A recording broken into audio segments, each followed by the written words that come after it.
दोस्तों, last chapter में हमने देखा ब्योम एक गैंगस्टर को जोर से खींच के मुक्का मारता है और वो गैंगस्टर वहीं पे बेहोश हो जाता है, जिसे देख के यूजिन सदमे में चला जाता है और वो शॉक्ड हो जाता है।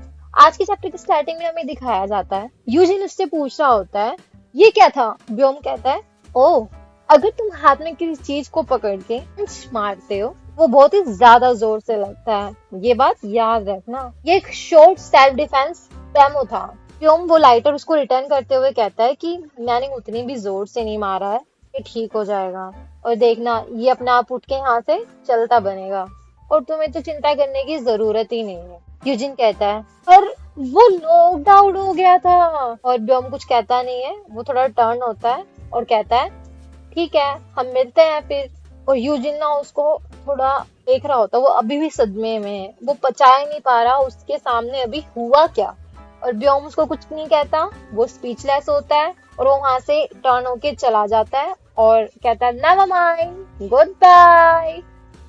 और यूजिन स्पीचलेस होता है। अब की बार उसने कोई गुड बाय कोई कुछ नहीं कहा। वो यूजिन कहता है व्हाट द हेल, ये क्या हुआ अभी अभी। जो गैंगस्टर जो गिरा था ना, अभी वो कांपते कांपते पसीना पसीना हो रखा है और वो उठता है। फिर उससे हंसते हंसते पूछता है आर यू ओके। गैंगस्टर कहता है हाँ हाँ। उठता है और वो बड़बड़ाते हुए वहां से भाग जाता है कि मैं खुद को देख भी नहीं पा रहा हूँ कि मेरी हालत क्या हो रखी है, मैं बस निकलूं यहाँ से। यूजिन कहता है वो बिल्कुल सही कह रहा था, ये आदमी तो यहाँ से भागने लगा। और यूजिन उस आदमी को कहता है बाय। यूजिन सोच रहा होता है बहुत सारे गैंगस्टर्स देखे हैं इस स्टोर पे, पर मेरे सामने किसी ने किसी को पंच किया, वो भी मुंह पे, मैंने कभी नहीं देखा। और वो लगता भी नहीं है कि वो इस तरह का इंसान है कि वो कुछ ऐसा कर सकता है। अरे यार मेरी सहन शक्ति को मत आजमाओ। फिर वो थोड़ा ना बिल्कुल जेंटलमैन टाइप दिखता है, यूजुअली वो ऐसे ही होता है और हमेशा वो अपना आईडी कार्ड भी दिखा देता है बिना मुझसे मांगे। अरे मैं तो उसका आईडी कार्ड देना ही भूल गया। अरे मैं थोड़ा सा डिस्ट्रैक्ट भी तो हो गया था, ये अभी तक पचा नहीं पा रहा है क्या हुआ क्या थोड़ी देर पहले। उसके आईडी कार्ड पे वो उसका नाम देखता है फर्स्ट टाइम, जिसपे लिखा होता है योन्यू ब्योम। मैंने सच में कभी भी इतने पास से तो इसका आईडी कार्ड कभी नहीं देखा। ये सच में थोड़ा अलग नहीं लग रहा, जब इसके बाल नीचे हैं फोटो में तो लग रहा है यूजिन लग रहा है। स्कैरी लगता है यार, इन पर्सन ये स्कैरी लगता है, बट अगर मैं पिक्चर में देखूं तो ऐसा लग रहा है, मुझे लगता है शायद ये इसकी ना पुरानी फोटो होगी।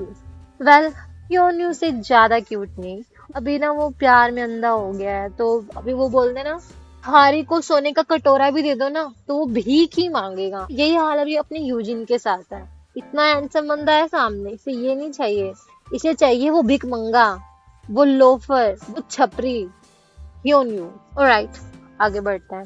यूजिन सोचता है मुझे ना इसका आईडी कार्ड किसी सेफ जगह पे रख देना चाहिए, बाद में मैं उसे दे दूंगा। मेरा उसका फोन बजता है, डिंग डिंग। ओह रात को किसका मैसेज आया है?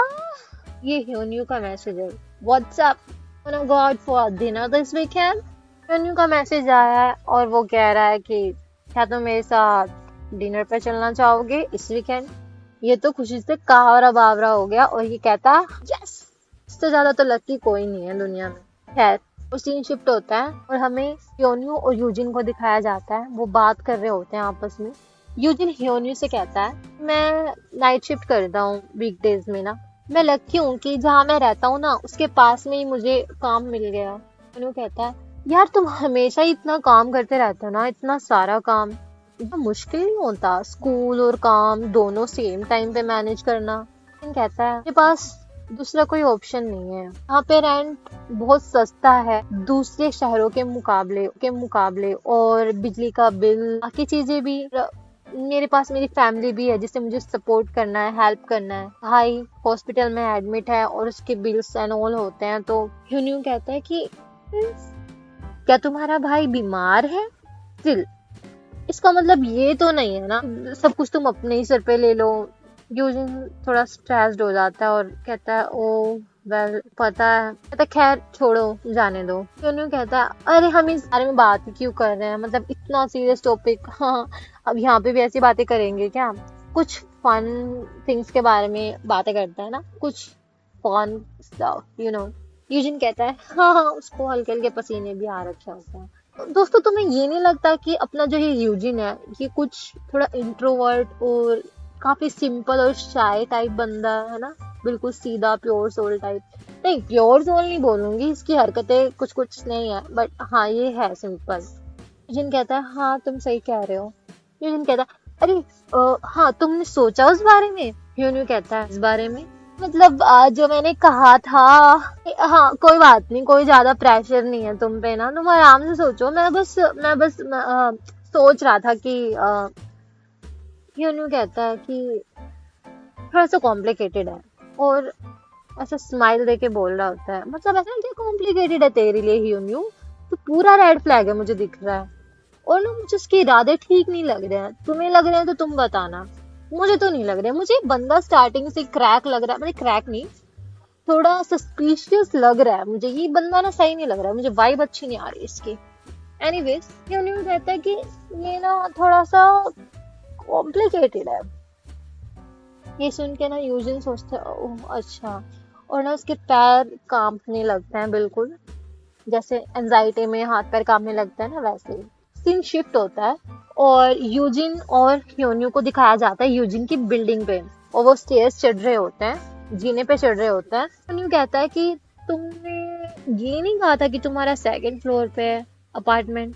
यूजिन कहता है हाँ कहा था। और यूजिन एक दीवार पे लीन हो जाता है और यूजिन उसको पकड़ के खड़ा होता है। अपार्टमेंट नंबर 202 यही है ना तुम्हारा अपार्टमेंट? यूजिन कहता है तुम्हें मुझे पकड़ने की जरूरत नहीं है, तुम ठीक से चल भी नहीं पा रहे हो भाई।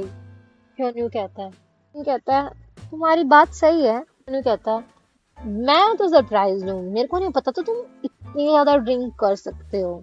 अगर मुझे पता होता ना तो मैं ये पहले ही कर चुका होता। और वो ना क्रीपी स्माइल दे रहा होता अभी भी। अब देख रहे हो गाइस, तुम इसकी बात सुनो, तुम ऐसा कौन बोलता है, ये है कुछ। यूजिन कहता है मेरे को नहीं लगता कि हमें दोबारा मिलना चाहिए ह्यून।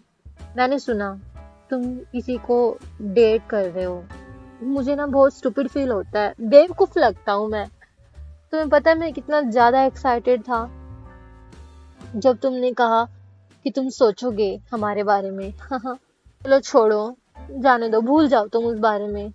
मैं तुम्हें ऑल द बेस्ट विश करता हूँ, तो जिसके भी साथ रहो खुश रहो। बात अभी वो पूरी भी नहीं कर पाता और जो ह्योन्यू होता है ना उसको किस कर लेता है। यूजिन बिल्कुल शॉक्ड हो जाता है कि हुआ क्या, और ह्योन्यू उसको किस कर लेता है। सीरियसली ह्योन्यू। यूजिन के ना आंख में आंसू आ जाते हैं हल्के हल्के। वो कहता है क्या कर रहे हो तुम? ह्योन्यू कहता है ह्योंग, दोबारा उसको किस करने लगता है। और तभी यूजिन के साइड वाला अपार्टमेंट का दरवाजा खुलता है और उसमें से कोई निकल के आता है। And guess what guys, again he is Byom. और वो निकल के आता है कि क्या हो रहा है पड़ोस में। उसके हाथ में सिगरेट होती है, उसकी सिगरेट उसके हाथ से गिर जाती है। जब वो सामने देखते है कि क्या हो रहा है, सामने देखता है कि एक लड़का दूसरे लड़के को किस कर रहा है जबरदस्ती। जिस लड़के को वो कर रहा है वो कोई और नहीं है, वो यूजिन है। और वो ये देख के बहुत ज्यादा शॉक्ड हो जाता है उसको, तो वो ये बात डाइजेस्ट ही नहीं कर पाता। वो प्रोसेस कर रहा होता है कि ये हो क्या रहा है, चल क्या रहा है मेरे साथ। और यूजिन भी ब्योम को देख लेता है और ब्योम तो यूजिन को देख ही रहा है, और ब्योम के लिए ये वाला मोमेंट बहुत शॉकिंग होता है। ये चैप्टर हमारा यहीं पे समाप्त होता है। मिलते हैं आपसे नेक्स्ट चैप्टर में। तो दोस्तों, अगर आप यहाँ तक आ ही चुके हैं और आपने कहानी सुन ही ली है और आपको कहानी अच्छी भी लगी है, तो मेरे चैनल को लाइक, सब्सक्राइब और कमेंट करना बिल्कुल मत भूलना। मिलते हैं नेक्स्ट चैप्टर में, तब तक के लिए हेल्दी रहना और अच्छे रहना। Bye bye guys.